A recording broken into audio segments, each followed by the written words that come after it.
काही नेते जहाल भाषणं महानगरपालिका डोळ्यासमोर ठेवून करायला त्यांनी सुरुवात केलेली आहे आणि म्हणून त्यातलाच एक भाग शिवसैनिकांना चिडवण्याचा जर हा नसेल ना याचा विचार करण्याची वेळ आलेली आहे। मला त्यांना एवढंच सांगायचं आहे की तुम्ही मासाहेब ठाकरेंची कदाचित एखादा पुतळा त्या पुतळ्याचा कुठेतरी अवमान करण्याचा प्रयत्न कराल, त्याची विटंबना करण्याचा प्रयत्न कराल, तो विद्रूप करण्याचा प्रयत्न कराल। हे कोणी गुन्हेगार आहेत त्यांना शोधून काढा।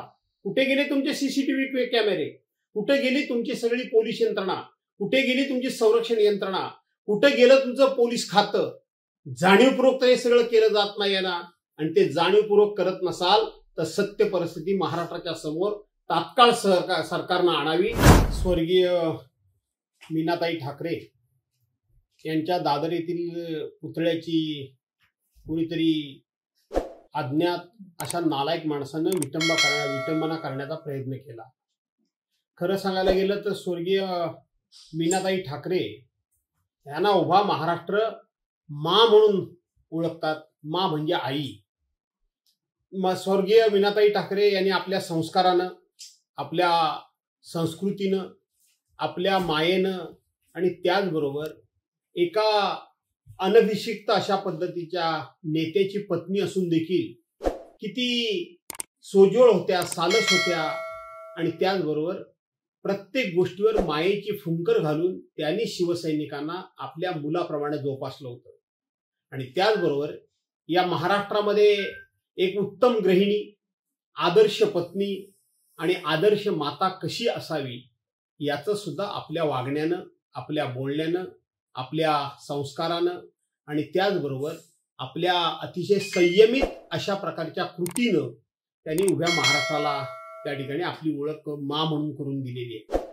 ज्या कोणी नालायकानं अशा पद्धतीचा हा प्रकार करायचा प्रयत्न केला, मला त्यांना एवढंच सांगायचं आहे की तुम्ही मासाहेब ठाकरेंची कदाचित एखादा पुतळा, त्या पुतळ्याचा कुठेतरी अवमान करण्याचा प्रयत्न कराल, त्याची विटंबना करण्याचा प्रयत्न कराल, तो विद्रूप करण्याचा प्रयत्न कराल, परंतु मासाहेबांनी संपूर्ण महाराष्ट्राच्या जीवनावर, संपूर्ण महाराष्ट्राची मायमाऊली म्हणून मिळालेला अधिकार, त्यांचे संस्कार, त्यांची संस्कृती, त्यांची सभ्यता, या सभ्यतेवर तुम्हाला डाग लावता येणार नाही। आणि म्हणून मला माहित आहे की एका पक्षाचे काही नेते म्हणाले होते आम्ही शिवसेना भवन सुद्धा तोडू। काही नेते जहाल भाषणं महानगरपालिका डोळ्यासमोर ठेवून करायला त्यांनी सुरुवात केलेली आहे आणि म्हणून त्यातलाच एक भाग शिवसैनिकांना चिडवण्याचा जर हा नसेल ना याचा विचार करण्याची वेळ आलेली आहे। आजच प्रबोधनकार ठाकरे यांची जयंती आहे।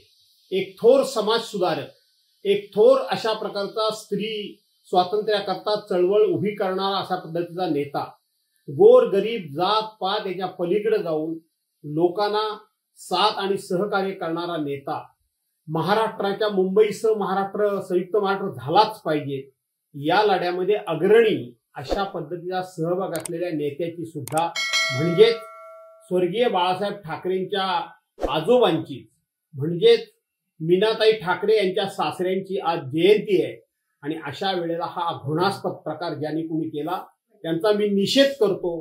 आणि केवळ निषेध नाही तर सरकारनं तात्काळ हे कोणी गुन्हेगार आहेत त्यांना शोधून काढा। कुठे गेले तुमचे सीसीटीव्ही कॅमेरे, कुठे गेली तुमची सगळी पोलीस यंत्रणा, कुठे गेली तुमची संरक्षण यंत्रणा, कुठे गेलं तुमचं पोलीस खातं? जाणीवपूर्वक तर हे सगळं केलं जात नाही ना, आणि ते जाणीवपूर्वक करत नसाल तर सत्य परिस्थिती महाराष्ट्राच्या समोर तात्काळ सरकारनं आणावी अशी मी त्यांना इशारावाचं आव्हान करतो।